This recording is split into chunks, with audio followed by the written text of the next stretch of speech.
というわけで学校の先輩に味見をお願いすることになった。今日この後家に来てくれることになっている。いいと思うよ。誰かに食べてもらうのが上達の近道だしね。それじゃあ早速だけど始めようか。ああ、よろしく頼む。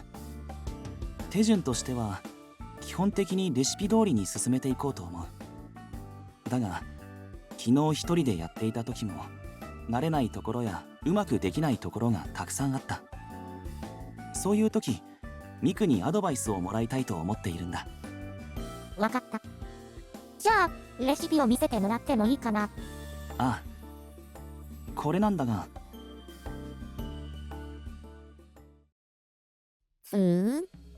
カップケーキってこうやって作るんだ。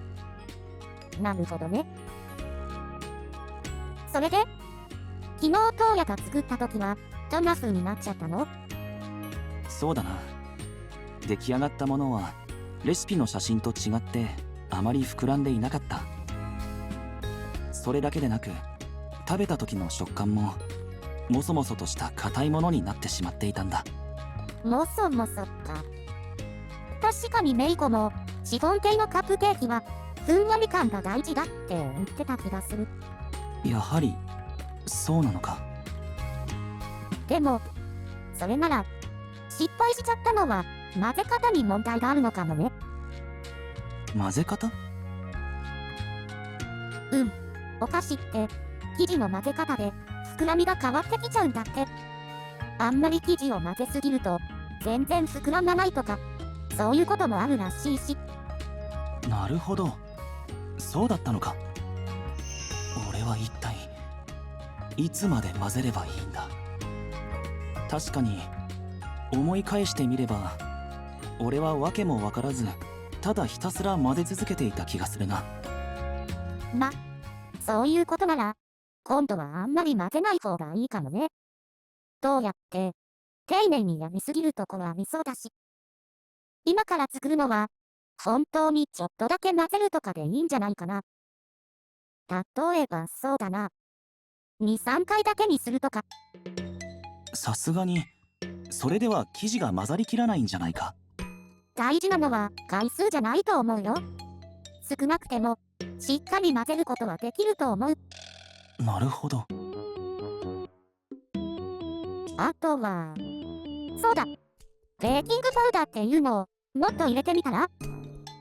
前にメイコに聞いたことがあるんだけど、これがケーキを膨らませてくれるんだって。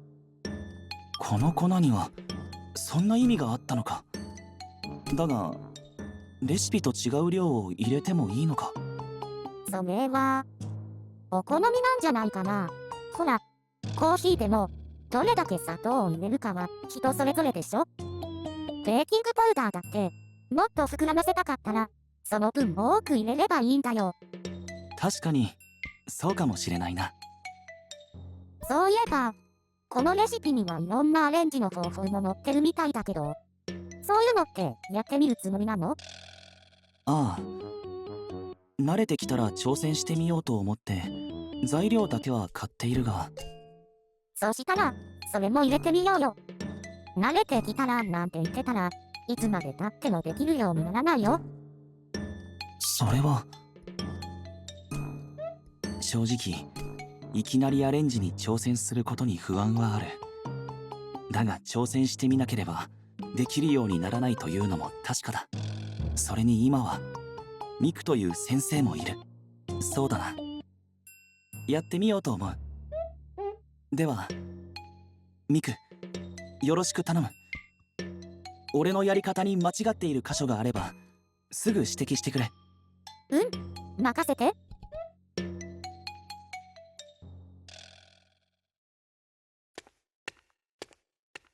青柳くんに教えられた住所だと家はこの先のようだね。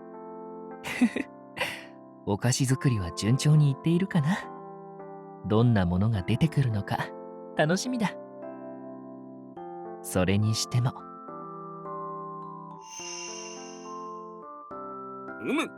助かったぞルイ。おかげでパーティーのメニューが決まりそうだ。ああ、力になれたみたいでよかったよ。青柳くんに喜んでもらえるといいね。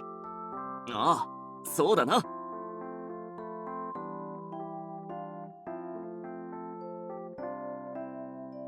どうしたんだい？いや、少し昔のことを思い出してな。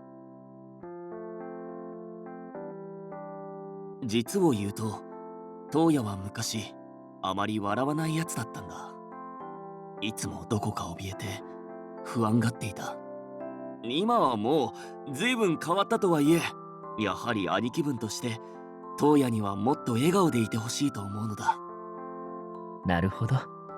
君が青柳くんを気にかけているのは、そういう事情もあったんだね。うん、そういうことだ。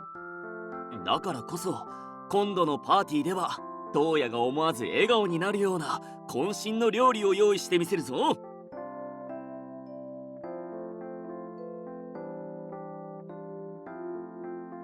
司くんも青柳くんもお互いのためにああまで努力できるとはね。とはいえ、これは彼らのショーだ。僕にできることはあまりないけれど、二人にはぜひとも成功してほしいな。あった。このマンションだね。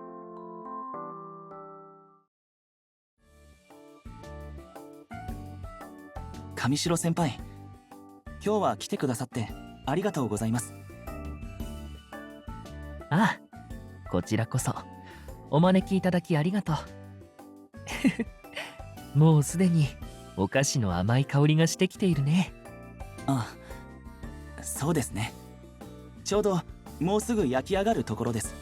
今飲み物を持ってくるので、ここで座って待っていてください。ああ、お構いなく。さて、どんなお菓子が運ばれてくるのかな？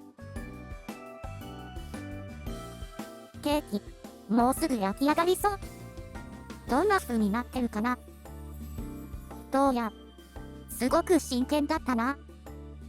きっと、それだけ送る相手に喜んでほしいって思ってるんだよね。美味しく作れるようになるといいな。なんだろう。ケーキが破裂した音がしたけど。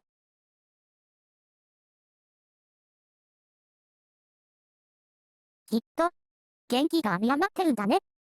食べ応えがあって、美味しいカップケーキになりそう。